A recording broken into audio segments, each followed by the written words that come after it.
Senator Orji Uzor Kalu blows hot on internet. He said that Nnamdi Kanu contributed to the killing of 30,000 Igbos and destruction of businesses. Hey, guys, just tap on the share button. Make una listen to this interesting video. Hey, don't miss out. It's not something anybody can discuss. A lot of Igbos were killed, Sean. A lot of Igbos were killed. If you don't know it today, let Igbos stop being emotional. I want us to settle down and go on our knees and find a way that the man can be released. It's part of my job to do it. And nobody should question the decision of Justice Omotosha, because Justice Omotosha's question is a judgment of the court. Once the court says, what we should start looking now, the kind of people are going to appellate court, and we are using the political sides to solve the problem. I've told you several times on this show that people, Nigeria hate themselves. The hatred in this country is so much. We are not nationalistic for people to say, I love Nigeria. Nobody loves Nigeria. And unless we come back to the ethos and to the reorientation of loving Nigeria, it's going to be a very difficult period to live, Sean. But some of you boast when you are campaigning that you can get the job done. You are the best. We are doing the job. We are doing the job. But your best seems not to be enough. We are doing the job. Nigerians don't feel secure, Senator. People like you are sabotaging it. How am I sabotaging it? Because you are the ones who boasted that you can get the job done. Now get the job done. We are doing the job. We are doing the job. Your party have told Nigerians that you can be better than the other political parties. The sabotage you are after is the problem that we're having. Senator, I don't understand what you're talking about. You better understand. Why are you passing the buck, Senator? You are the politician. You campaign with your political party. Your party has the majority in the National Assembly. Our job as a Senate, as National Assembly, is to make law and pass to the executive. And we have never failed in making those laws. The majority political party in Nigeria who promise security of Nigeria, you don't want to accept tonight that your party has failed tonight. People like you who aid people to hire people to destabilize Nigeria, you don't know how to stop it. Senator. And you are blaming the senator that only... I'm asking you. I'm also asking you. Your political party, APC, promised Nigerian security. Has your party provided that security to Nigeria? Would you accept failure of the political party today? Can you remember where we are before we took over? Do you know the statistics of insecurity? No, do you know where we are? Were you living in Abuja before? The Catholic Church here in Massacre were being bombed. Everything were being bombed. Boko Haram took over all the Borno state. But it's just in few tiny places. These people are coming to hit and run away. We are getting to the end of it.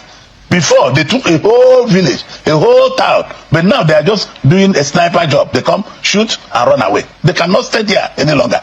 Remember, this Boko Haram took almost all over Northeast, took almost all Northwest. But they are now being pushed away with all effort of the federal government of Nigeria and some of the state governors. So Kebbi is under attack, Katsina is under attack, Sokoto is under attack. These are hit and run. But these are hit and run. Benue, Nasarawa. All these are hit and run. These people are hitting and running away. Unlike before, they took over Borno State, entire Borno State. Are we incapable of securing this nation? We are not incapable, but we are working with the sabotage, both internationally operated and locally operated as so much. I ask you, Senator, now that Nnamdi Kanu has been sentenced to life imprisonment, how do you assess the verdict of the court? Legally, politically, and morally? Well, Shaw, I want to use two theories, like I told you before in this show, that I wouldn't like to talk about those issues, but I want to use two theories that are profounded by two Nigerians just in the last 48 hours. One was Mrs. Bianca Ojukwu. Secondly, that theory of mascot Uzor Kalu, who happens to be my younger brother. Their theories are perfect. It's not time for noise making. It's not time for fighting. It's a time for reflecting, sober reflection, as if I may say that. If I want to take you to memory lane, mind you, we advise few of us, James Ibori, few of us advise President Yaradua, Saraki, and President Yaradua agreed to go to amnesty in Niger Delta. Let me tell you, when we focus solely on Nnamdi Kanu, we have to solve this problem holistically, because there are over 30,000 Igbos that were killed. People that have their shop had no shops.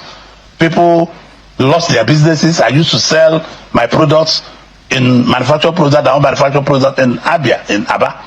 I know what the numbers were. And people are just talking about soldiers killed and all the rest of them. There are many people that lost their jobs. There are many people that lost their shops. There are over 30-something thousand Igbos that were killed in this process, and nobody talks about them. The problem of Nnamdi Kanu is what we need to solve. Political process. Not so longer like Biaka Ojukwu and Mascot Uzor Kalu propounded, I saw in the news, that they should stop the noise, they should focus on the settlement with the federal government. Let me tell you, I have been working with the federal government of Nigeria on how to solve this issue. And nobody should question the decision of Justice Omotosha, because Justice Omotosha's question is the judgment of the court. Once the court says, what we should start looking now, the Nnamdi Kanu people are going to appellate court, and we are using the political sides to solve the problem, because this is the area I know. I will contact the Attorney General to advise the President, to advise people who are concerned on how we solve this problem. If you want, I can take you to memory lane. If I want to take you to memory lane, when I wanted to join the APC in 2016, may he so rest in peace, President Buhari, with his Minister of Justice and with the Director of SSS, they found a way and supported, because I told them I won't join the party if Nnamdi Kanu is not released on bail to face trial. If I cannot tell you, if you say you ask people to keep people, you must face trial. But I wanted him to be in his house, and even they were to release him to my house. I told them no. Where I live is sensitive. Release him to Omaya. We walked. Alhaji Lawan Daura is alive, and my names. Malami is alive. They all helped to make sure that he was released on bail. I can't go further. I know the pressure. May he so rest in peace. I know the pressure I personally put on President Buhari before he was released in April 2017. If people, other Igbos died, nobody's even talking about Igbos that were killed. Nobody is talking about people that own shops that are no longer working. I have my mother's friend that have a rice shop. The woman who owe my mother about 4.2 million naira. They ransacked the whole shops and the woman went bankrupt. And nobody talks about it. Or the police officers that were killed. Oh, no, not because they were mentioned in the court. The court never mentioned 30,000 something Igbos that were killed. The court never mentioned about people that lost their business and run away from their villages. It's not something, I don't let me to go emotional here, because it's not something anybody can discuss. A lot of Igbos were killed, Chong. A lot of Igbos were killed. If you don't know it today, let Igbos stop being emotional. I want us to settle down and go on our knees and find a way that a man can be released. It's part of my job to do it. Is it possible that Nnamdi Kanu can take responsibility of the course of action or whatever happened? Well, I don't know, I'm not him. I know my discussion. I promised President Buhari. I know my discussion with me and Nnamdi Kanu. I was the first that saw him in 2016. I was the first that saw him when he came from Kenya. I know my discussion with him. The DSS are there. They had my discussion with him. Remember, I own the Sun newspaper.